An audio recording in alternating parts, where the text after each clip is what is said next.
The first thing I heard when I walked into that ballroom wasn't the music. It was a voice. Polished. Cruel in a way that sounded almost casual. Why is she here? A tiny pause, like the room waited for the punchline. Then another woman snickered and said, "Maybe she's part of the catering crew. She's dressed like she doesn't know what kind of place this is." They laughed. Not loud. Not messy. That quiet, controlled laughter people use when they want to hurt you and still look classy doing it. I stopped just inside the doorway, one hand still on the handle like I could undo the moment. My boots were damp from the parking garage. My coat held the chill of the drive. I wasn't dressed like the women near the Champagne Tower. Glittering dresses, styled waves, effortless confidence like they'd never been told they didn't belong. And for 1 second I felt that old feeling crawl up my spine. Not fear. Not exactly. More like remembering what it's like to be the person people talk about instead of talking to. Then I saw her, standing by the photo wall, glowing under perfect lighting like the whole room had been designed to make her look untouchable. She had that kind of smile that makes strangers soften. The kind of face that life gives extra chances to. To everyone in that room, she was Blair Kensington, my brother's fiancée. The future Mrs. The woman people were calling stunning and so refined like they were reading from a script. To me, she was a stranger wearing power like perfume. Subtle, but it filled the air. Blair's eyes flicked to me again. Not curious. Not welcoming. Just measuring. Like she was deciding what category I belonged in. "She won't stay," she murmured to her friends. "Girls like that never do." I swallowed. Low. Because here's the part none of them knew. Not Blair. Not my brother. Not my mom. Not the guests sipping champagne like it was water. This place. The chandeliers above her head. The marble beneath her heels. The velvet drapes framing the windows like a scene from a movie. 'Twas mine. I owned the venue. Not in a cute I got lucky way. Not in a my parents helped way. Bought it. Quietly. Cleanly. Fully. 2 years ago, under a company name my family has never heard of. Because my family never cared enough to ask what I built after I stopped being convenient for them. My name is Hannah Pierce. I'm 31. I grew up in a town called Cedar Falls, the kind of place where people decide who you are at 16 and never let you evolve past it. My brother Brady was the golden one. The easy smile. The "he's going places" kid my mom bragged about like he was her best accomplishment. Me. I was too much. Too direct. Too emotional. Too loud when something felt wrong. So when I left, they didn't call it ambition. They called it rebellion. I walked deeper into the ballroom and took a glass of sparkling water from a tray. The staff didn't react. They're trained not to. Across the room, my venue manager, Evan Cole, caught my eye and gave the smallest nod like, "You want me to step in?" I gave him a calm little look that said, "Not yet." Then Brady turned. Eyes met. And his face didn't brighten. Tightened. Like he couldn't figure out why I was here. Or what it meant that I showed up. He started walking toward me, Blair's hand still looped through his arm like a claim. And when they reached me, Blair tilted her head, looked me up and down and said, sweet voice, sharp edges, "Do you even belong here, Hannah?" The room went still. Like the night held its breath. And I smiled. Because she didn't know what she'd just done. She asked me that question. In my house. And I was about to answer it in a way that would make every single person in that room rethink what they thought they knew about me. The room went quiet after she said it. "Do you even belong here, Hannah?" And for a second I could hear everything. The champagne bubbles popping. Someone's bracelet clinking against a glass. The air conditioning humming like it was nervous too. I looked at Blair Kensington. Her perfect smile, her perfect posture. Her eyes trying to push me backward without even touching me. And I did the one thing she didn't expect. Smiled. Not big. Not sweet. Just controlled. "Yeah," I said, voice calm. "I do." That was it. 2 words. But you could feel people leaning in like they wanted me to fall apart for entertainment. Blair's smile tightened. Her eyes flicked to my boots again like she was searching for proof that she was right about me. Then she laughed. Soft, polite, mean. Oh, okay. She dragged it out like she didn't believe me. I just didn't know you were invited. I turned my head toward my brother, Brady, and there he was, standing beside her like he'd been cast in a role he didn't fully understand. He looked older, tired in the eyes. Not the tired you get from work, the tired you get from choices. Hannah, he said, like my name was a question he didn't want to ask in public. Brady, I said back, matching his tone. Congrats. He nodded like he didn't know what to do with that. Like he expected me to either beg for his attention or start a scene. Blair slid her arm tighter through his, possession disguised as affection. You should grab a drink, she said, sweet as syrup. Relax. Enjoy the party. The way she said it made it clear, or leave. I took a slow sip of my sparkling water. Let the pause stretch. Let her sit in the discomfort of not controlling the moment. I am enjoying it, I said. Then Brady leaned in slightly, voice low. Can we talk? Somewhere quieter. Blair's eyes snapped to him. Just for a second. But I saw it. That little flash of no. Then she smoothed her expression again. Babe, she said, the word soft but warning. We're literally about to do the toast. Brady's jaw tightened. He looked at me again. Almost apologetic, almost annoyed, like both feelings were fighting for space. Just 5 minutes, he said. Blair's smile didn't move, but her voice cooled. 5 minutes. Then you're back. I watched him hesitate before he nodded. And that hesitation told me something I wasn't ready to admit yet. This wasn't just an engagement. This was a deal. Brady started guiding me through the crowd, and as we moved, I felt eyes on my back. Curious, judgmental, entertained. Caught snippets. That's his sister. I thought she moved away.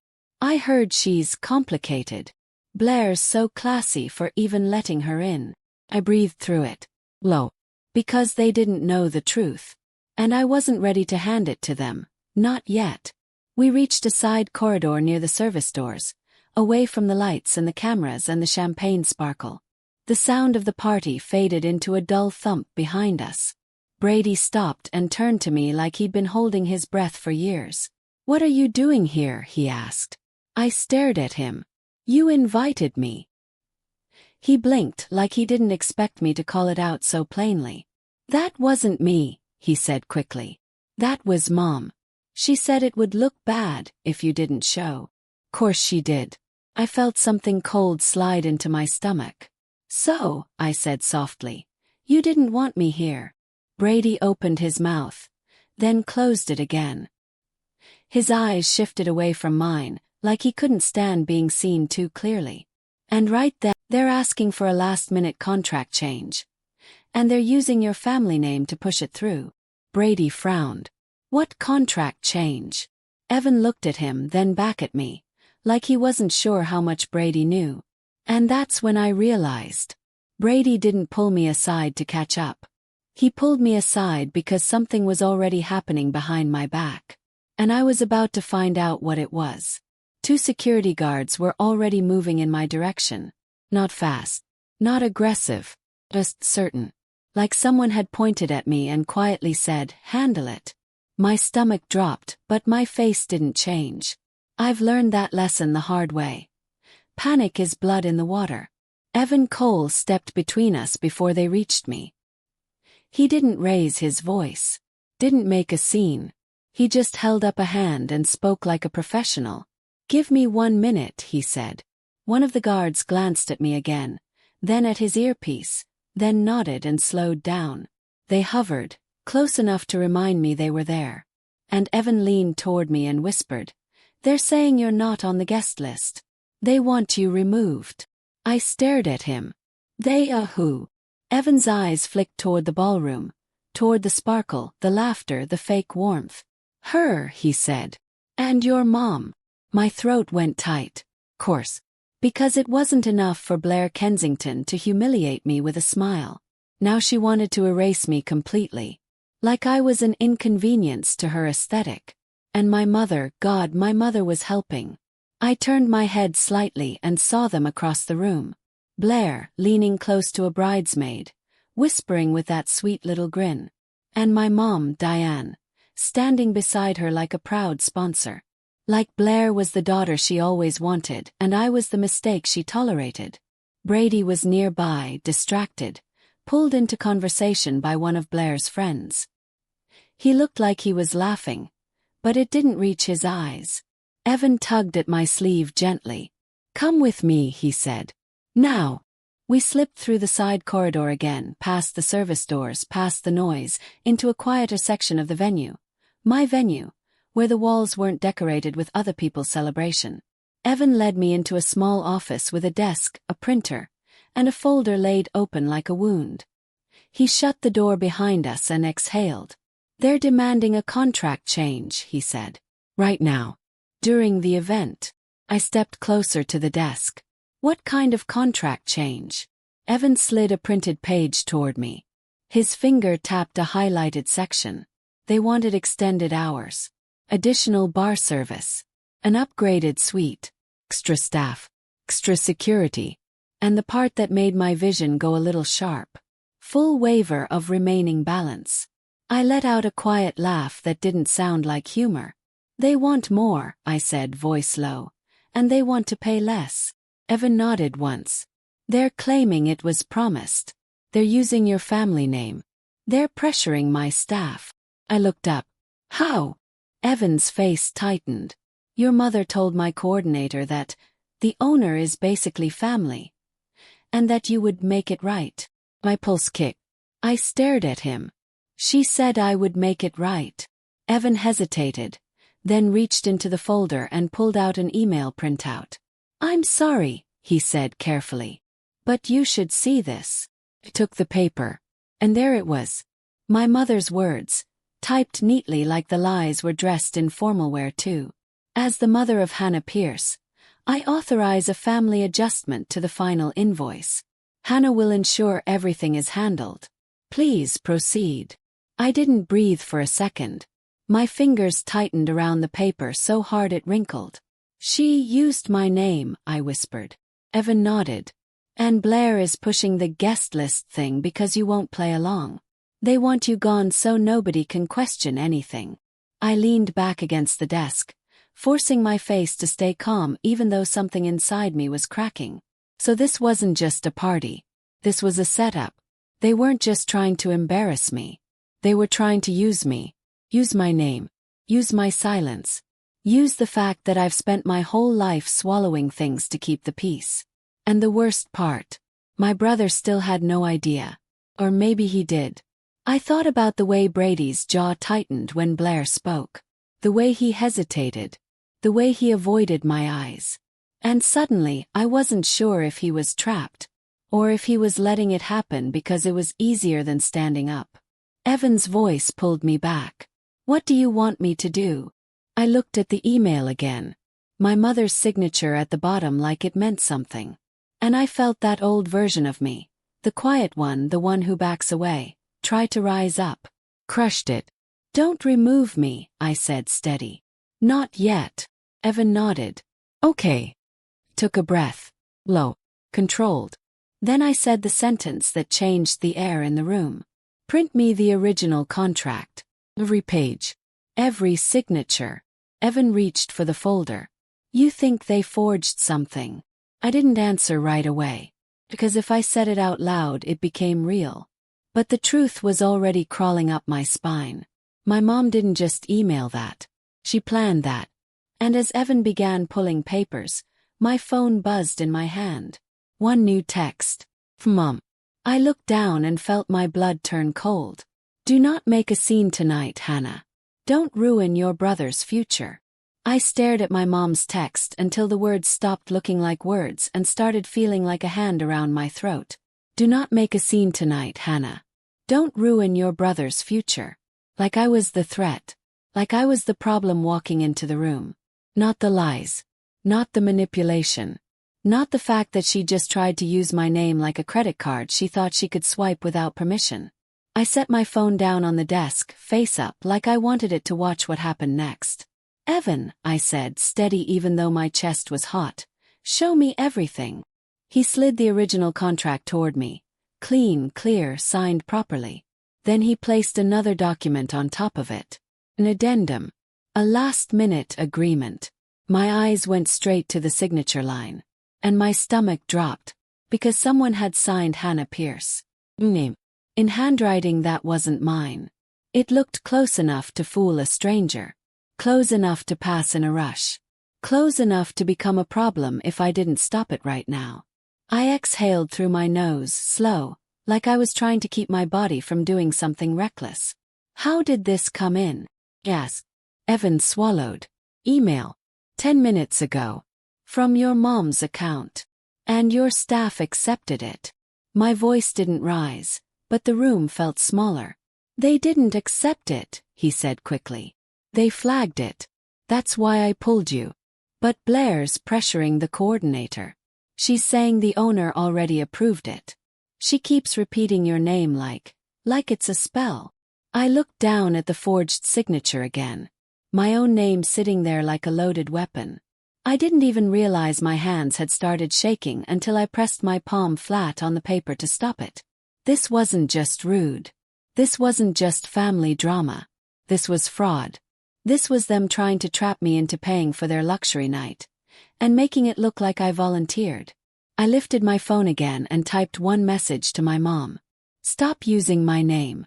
This is illegal. I stared at the screen for a second before sending it. Then I deleted it. Not because I was scared. Because I didn't want warnings. Proof. I looked up at Evan. I need the digital trail.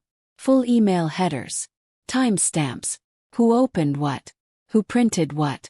I want it saved. Tonight. He nodded immediately. Already started. Good, I said. Next. Pull camera footage from the hallway outside this office and the coordinator station. If Blair or my mom approached staff, I want it. Evan blinked like he hadn't expected me to go that far. I leaned in a little. This is my venue. Name. My business. If they're trying to play games, I want receipts. Evan's expression hardened in a way that made me like him even more. Understood. Then my phone buzzed again. Another text. This time, from Brady. Where are you? Blair says you're causing problems. I stared at it. My brother's words felt like a punch that didn't even come with eye contact. He hadn't asked if I was okay. He hadn't asked what happened. He'd gone straight to her version. I typed back. Meet me by the side corridor. Alone. And before I could change my mind, I hit send. I looked at Evan. How long until the toast? 5 minutes, he said. 5 minutes until Blair stood up and smiled at the room like she owned it. 5 minutes until my mom played proud family. 5 minutes until they tried to turn me into the villain in front of everyone. I straightened my jacket, lifted my chin and said quietly, I'm going back out there. Evan's brows lifted. You sure? He nodded. If they want me gone so badly, it means I'm standing in the way of something bigger. I reached for the addendum and tapped the forged signature once. Print 2 copies of this. One for me. One locked away. Evan nodded. Done. I opened the office door and stepped into the corridor again. The party noise swelled like nothing was wrong. Like this was still just an engagement celebration and not a crime happening in heels. As I walked back toward the ballroom, I saw a shadow move near the coordinator station. A woman in a sleek dress. Hair perfect. Smile practiced. Blair. And in her hand, she was holding a folder. My folder. The one Evan had just pulled papers from. She glanced over her shoulder, eyes landing on me, and for a split second, she didn't look confident. She looked caught. Then she turned and walked fast, straight toward the restricted hallway that led to the owner's suite. And I felt my pulse spike. Because whatever she was trying to steal or change, it wasn't just a free bill anymore. It was something she didn't want me to see. So I followed her. The lock to the owner's hallway clicked. Quiet, clean. And Blair Kensington slipped through like she'd done it before. And that's when my blood went ice cold. Because that door doesn't open for guests. It opens for staff with clearance. Or someone holding a keycard they shouldn't have. I didn't run. Running makes noise. Running looks guilty. I moved the way you move when you're trying not to spook something that's already cornered. Slow, steady, silent. My heels barely kissed the carpet as I followed her down the private corridor. The lights back here were softer, dimmer. No chandeliers. No sparkle. Just quiet walls and security cameras that blinked like they were watching everything, because they were. And the whole time, my mind kept repeating one thought like a warning siren. What is she doing back here? What is she trying to touch? At the end of the hallway was the door to the owner's suite office. My office. Not the cute bridal suite. The actual space where contracts lived. Where invoices lived. Where the keys to this building lived. Blair stopped in front of it and pulled out a keycard. Keycard. She swiped it once. The light blinked red. She swiped it again, slower this time, like she was trying not to panic. Red. And then she muttered under her breath, so low I almost didn't catch it. Come on. Diane said this would work. My stomach flipped. Then. My mother. I stood there in the shadow of the hallway corner, watching her fumble like the mask was slipping. The confident bride-to-be was gone for a second. In her place was a woman who needed something. And needed it fast. Blair's phone buzzed. She answered immediately. Yeah, she whispered, turning her back to the cameras like that did anything. It's not opening. Are you sure you gave me the right one? Was. Her face twisted, annoyed. No, I'm not stupid.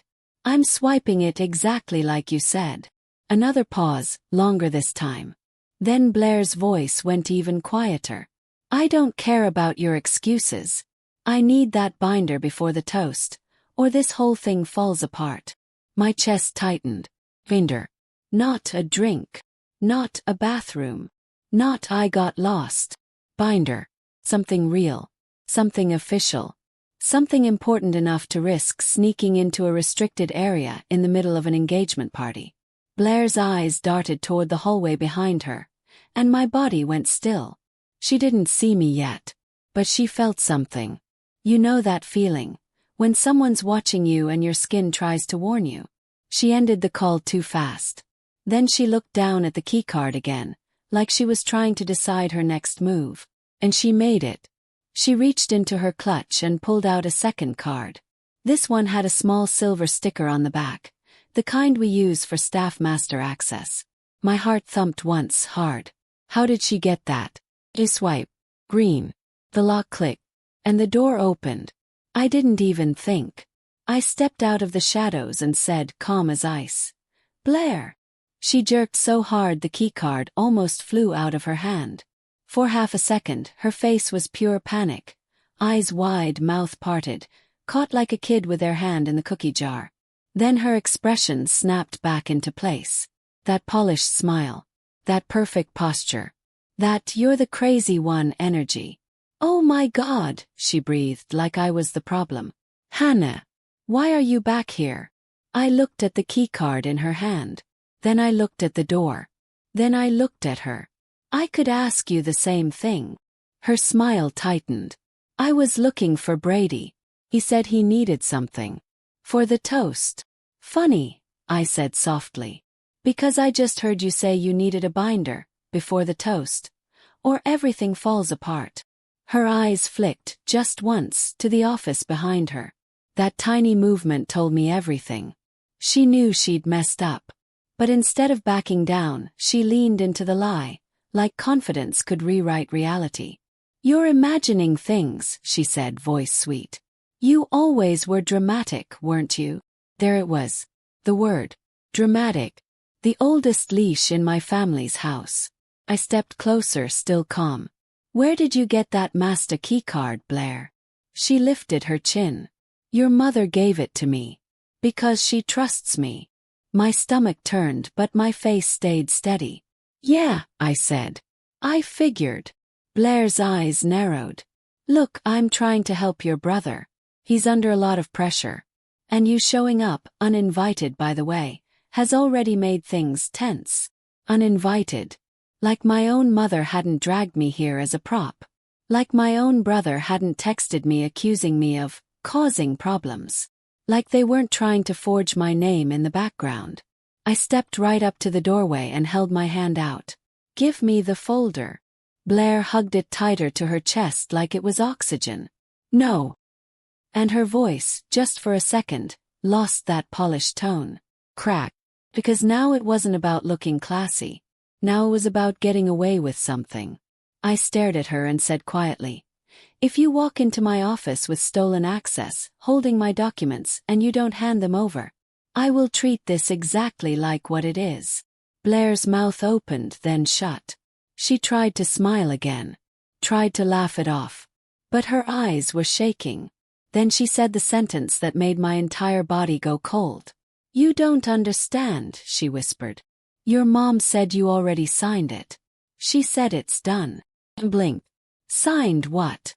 Blair swallowed, gripping the folder like a lifeline. And then she slowly opened it, just enough for me to see the top page. A document with my name in bold. A signature at the bottom. A notary stamp. And one line that made my heartbeat stop. "Transfer of ownership interest." I stared at it, breath locked in my throat. Because if that paper was real, then this wasn't just about an engagement party anymore. This was about my life getting stolen in front of my own eyes. "Hannah!" That voice behind me, my brother's voice, hit me harder than the paper ever could. I turned slowly, like I wasn't standing in the middle of my own private hallway, staring at a document that looked like it could steal my life. Brady was there, breath slightly uneven, like he'd been searching for me. His eyes jumped from my face, to Blair, to the open folder in her hands. And Blair.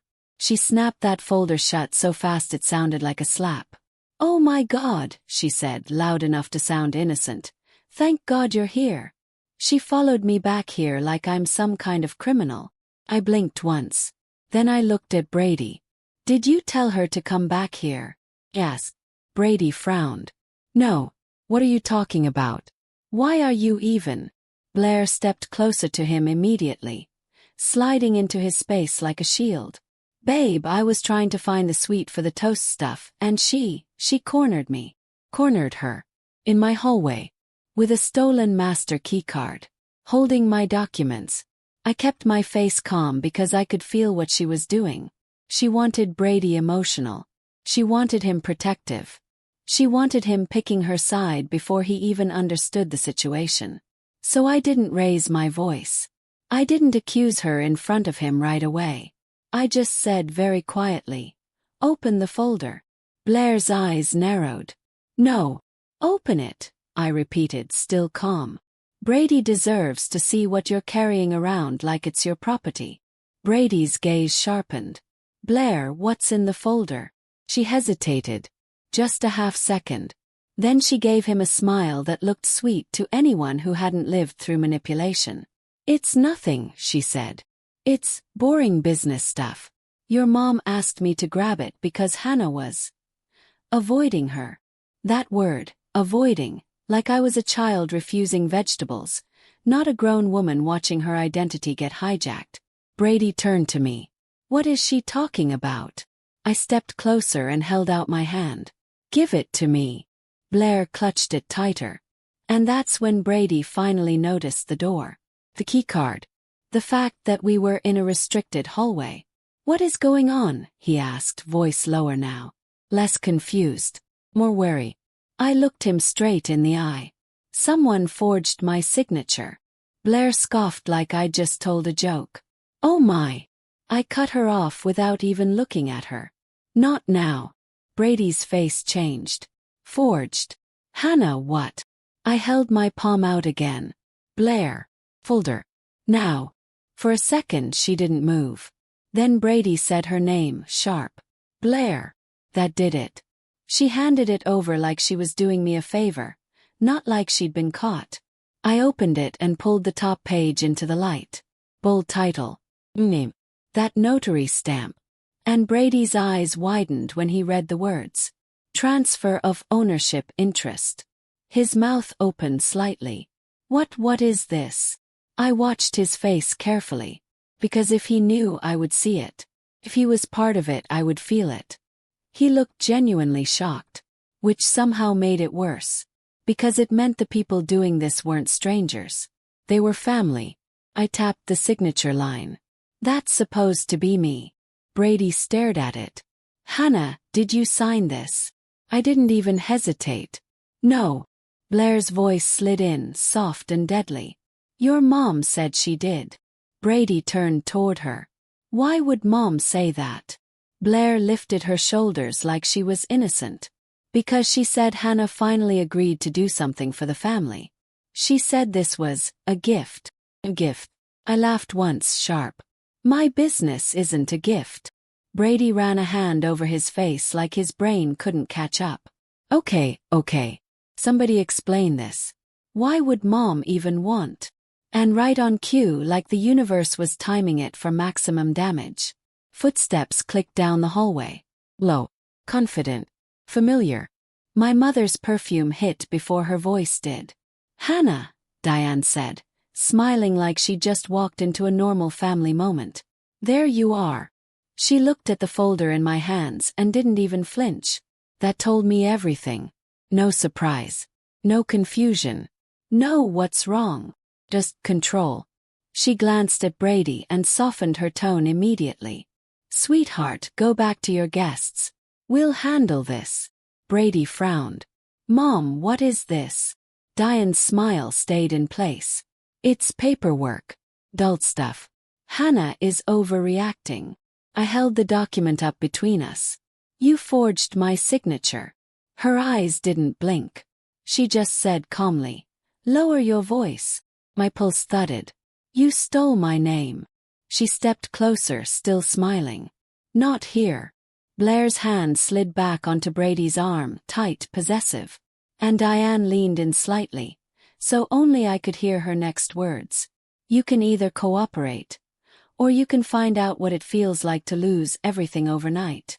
I stared at her, because I believed her. Not because she was powerful, but because she was willing. And just as I opened my mouth to answer, a voice echoed faintly from the ballroom speakers. Everyone, if we can gather for the toast. My mother's smile widened. Blair's eyes glittered. Brady looked like he was about to break. And I realized we weren't just racing against a toast. We were racing against whatever they planned to announce in front of that entire room. Because if they were bold enough to forge my signature, what were they bold enough to say out loud? My mom walked back into that ballroom like she owned it. Like she hadn't just threatened me in a private hallway. Like she hadn't just stood there, calm as glass, while a forged signature sat in my hands. And honestly, that's what scared me most. Not the document. Not Blair's smile. Not even the fact that Brady looked like he was about to fall apart. It was my mom's confidence. The kind of confidence people only have when they think they already won. We stepped back into the noise and lights, and the room snapped into that celebration mode, again like nothing was wrong. People were already gathering. Phones were coming out. The DJ lowered the music. Someone tapped a spoon against a glass. I watched Blair glide through the crowd. Brady stood beside her, stiff, eyes darting like he wanted to disappear. My mom took position too. Right behind them, one hand on Brady's back like she was holding him in place. I stood off to the side near the edge of the crowd, where I could see everyone. And everyone could pretend not to see me. And then Blair lifted her glass. Hi everyone, she said, voice bright and polished. Thank you so much for being here tonight. It means the world to us. The room applauded. I felt my chest tighten. Not because she was speaking. Because I knew what was coming. Blair continued. This night is about love. About family. About new beginnings. She said it like she believed it. Then she turned slightly and smiled at my mom. And speaking of family, Diane has something special she wants to share. My mom stepped forward. And the room leaned in. She took the mic like she'd been waiting her whole life for it. Thank you, she said warmly. All of you. Truly. Then she looked straight across the crowd. Directly at me. And smiled wider. I just want to say, she continued. I'm so proud of my son. Brady has worked so hard to build a future. And now he's marrying an incredible woman. More applause. My mom nodded like she was soaking it in, then lifted her hand again for silence. And tonight, she said, voice sweet as pie, there's been a beautiful family decision. My stomach dropped. She didn't even hesitate. Some of you don't know, she said, but our family has been blessed with an opportunity. Hannah, my daughter, has been fortunate in business. A ripple of surprise. People turning, whispering, eyes flicking to me. My mom continued. And because she loves her brother, because she believes in supporting family, she has decided to help Brady and Blair start their life the right way. Blair's eyes glittered. Brady's face went pale. My mom held up a folder. That same folder. The one I'd been holding 10 minutes earlier. I felt my heart slam against my ribs. And then she said it loud, clear, smiling. Hannah has signed over a portion of her ownership interest in this venue as a wedding gift. The room erupted. Applause. People smiling like they just watched the sweetest moment on earth. And I stood there, frozen, because she said it like it was already done. Like the truth didn't matter if enough people clapped. Brady turned toward me, eyes wide, shaking his head slightly like he wanted to say, I didn't know she'd do this. Swear. Blair's smile stayed perfect. And my mom looked at me like she was daring me. Like, go on. Ruin it. Prove you're the problem. I could feel the old version of me trying to surface. Quiet one. The one who swallows it. The one who lets the story be told about her. But I didn't leave my life behind just to come back and be small again. So I stepped forward. I walked straight through the crowd. And I took the microphone out of my, like it had been waiting years for this moment. She held it up for the room to see and said softly, this is the reason she ran. And as she began to open it, Brady grabbed my wrist hard and hissed under his breath, Hannah, if she reads that out loud, it's not just you it destroys. And I realized, whatever was in that envelope, it wasn't just a story, it was a weapon. The moment my mother cracked that envelope open, I swear the room got colder. Not the air conditioning. Energy. Like every person in that ballroom suddenly remembered they weren't watching a toast anymore. They were watching a public execution. My brother's grip tightened on my wrist. His voice was low, almost shaking. Hannah, please. I looked at him. Really looked. And I could tell. Whatever was in that envelope wasn't just meant to humiliate me. It was meant to control him too. My mom slid a single sheet out like she was pulling a winning card from a deck. She held it up just enough for the front row to see, and that soft, sad smile returned, like she was the victim of having a difficult daughter. This, she said gently, is why we've had to protect Brady. Protect this family. Blair's eyes were bright. Not with tears. With anticipation. And my stomach dropped when I saw the header. Clinic letterhead. My name typed cleanly in black. Hannah Pierce. Psychological evaluation summary. The crowd murmured immediately. You could hear it, people filling in the blanks on their own. My mother started to read. I stepped forward and said, clear as a bell, stop. She paused like she was surprised I would interrupt. Like I was rude for not letting her ruin me politely. That's private medical information, I said. You don't have my consent to share it. My mom tilted her head. Oh, honey. You gave consent when you made this family suffer. That sentence was so twisted it almost made me laugh. Almost. But I didn't laugh. I stayed calm. Because calm is power in a room full of people who want to label you crazy. I raised the mic and said, if you read that out loud, you're admitting to violating my privacy, on camera, on purpose. A few guests shifted. Someone lowered their phone, suddenly unsure if they wanted to be part of this. My mom's smile flickered. Just a flicker. Then she recovered. Hannah, you're spiraling. This is exactly what I mean. Blair stepped closer, voice silky. Let her read it. If it's not true, why are you scared? I looked at Blair and felt something settle in my chest. Not fear. Clarity. You want to know what's true, said. Here's the truth. I turned slightly and looked toward the edge of the room. Evan. My venue manager moved instantly, like he'd been waiting for this cue. He walked up with a folder of his own and a calm face that didn't flinch under attention. I took the papers from him and held them up. "Tonight," I said, voice steady, "someone used my name to push through a fake contract change." I held up the email printout. From my mother's account. I held up the addendum. With a forged signature. Then I lifted the third page. The one that made Blair's posture stiffen. "And this," I said, "is a transfer document with my name on it that I did not sign." The room went dead quiet again, but this time it wasn't curiosity. It was suspicion. And it wasn't aimed at me anymore. My mom's voice snapped slightly. "Those papers could be fake." I nodded slowly. "Sure. They could be." Then I looked straight at her and said, "So let's make it simple." I raised my phone in my hand. "Because I have you on audio in the hallway saying, 'Cooperate, or you'll lose everything overnight.'" My mom's face changed. Not sadness. Not worry. Anger. Pure flashing anger. Brady's grip loosened like his body finally realized what it had been holding. Blair took one sharp step back. And my mother said low and deadly, "You wouldn't." I leaned toward the mic and whispered, "Try me." And right then, right as I was about to press play, 2 uniformed officers stepped into the ballroom. Everyone turned. The taller one scanned the room, then asked loud enough for everyone to hear, "Who is Hannah Pierce?" I lifted my chin. "Me."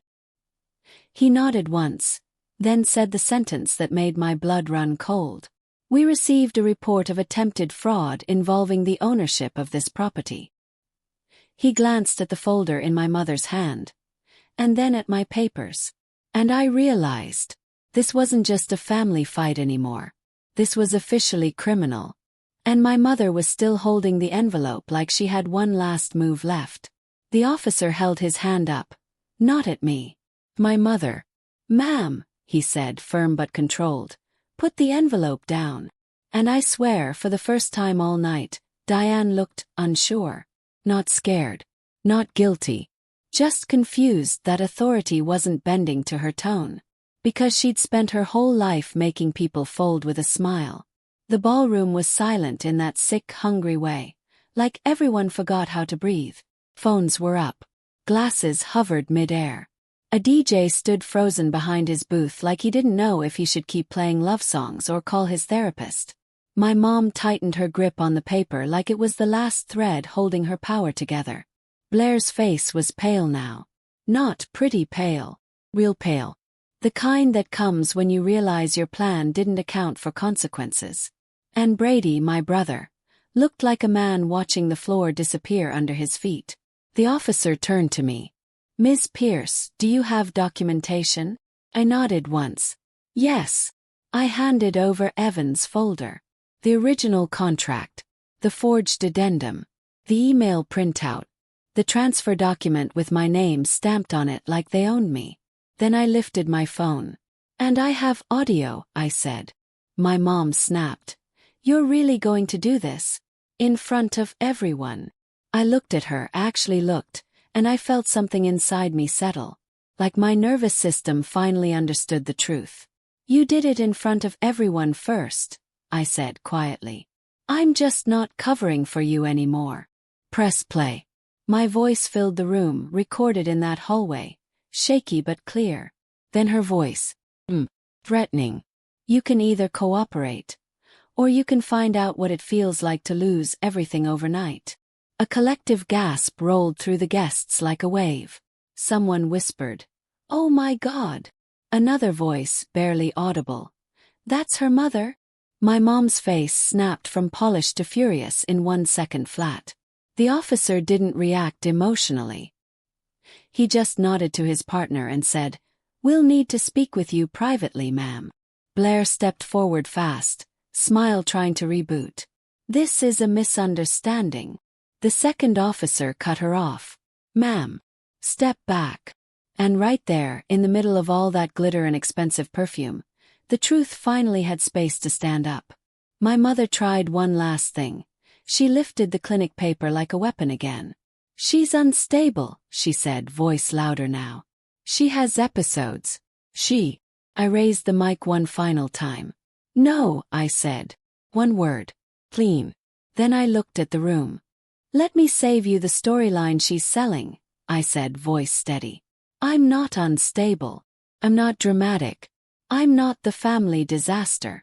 Pause. Let it breathe. I'm the person who finally stopped letting them write my life for me. Brady's eyes filled.